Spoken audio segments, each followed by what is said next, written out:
Bonjour. Pour trouver la réciproque d'une fonction, nous devons changer les x par des y et les y par des x. Donc, dans notre premier exemple, nous obtenons y est remplacé par x qui est égal à 3 cinquièmes. Le x est remplacé par y moins 7 demi. Aucun des coefficients n'aura été changé en dehors de x et de y.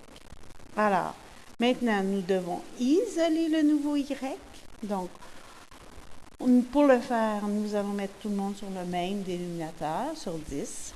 Donc, nous allons obtenir pour x 10x, qui est égal, ici, on doit faire fois 2, 6y. Puis ici, on doit faire fois 5, donc moins 35.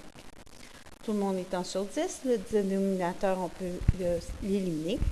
Nous devons maintenant isoler le y, donc le moins 35 devient plus 35, qui est égal à 6y. On divise par 6, nous obtenons 10x plus 35 sur 6. Pour bien montrer que nous sommes en présence d'une réciproque, nous pouvons noter y moins à la moins 1. Dans notre deuxième exemple, nous devons remplacer nos y encore par nos x. Ce sera égal à 3x carré, donc ça devient 3y carré moins 5a. Encore là, il faut mettre tout le monde sur le même dénominateur sur 4. Donc, nous obtenons 4x qui est égal à 12y2 moins 5. Étant donné que tout le monde est déjà sur 4, on peut éliminer le 4. On veut isoler y. Donc, nous allons obtenir 4x plus 5 qui est égal à 12y2. Nous allons diviser par 12. Donc, on obtient 4x plus 5 sur 12. Nous voulons avoir y et non racine et non y carré. Donc, nous devons faire la racine carrée dans chaque membre de l'équation.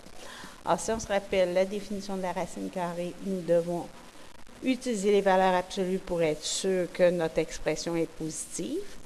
Mais nous ne voulons pas avoir valeur absolue de y, mais bien y. Donc, on doit sortir y de notre valeur absolue. Nous obtenons donc, à l'intérieur, y pourrait être égal à plus ou moins racine de 4x plus 5 sur 12. Encore là, pour bien montrer que nous sommes en présence d'une réciproque, nous allons noter y moins 1. Dans notre dernier exemple, nous avons y sera remplacé par un x qui est égal à racine de 3x moins 7. 3y moins 7. Alors maintenant, pour se débarrasser de la racine carrée, nous devons mettre chaque membre de l'équation au carré. Nous allons obtenir x carré. Ici, la racine et le carré s'annulent. Nous obtenons 3y moins 7. Le moins 7, maintenant, si on veut isoler y, devient plus 7, qui va être égal à 3y.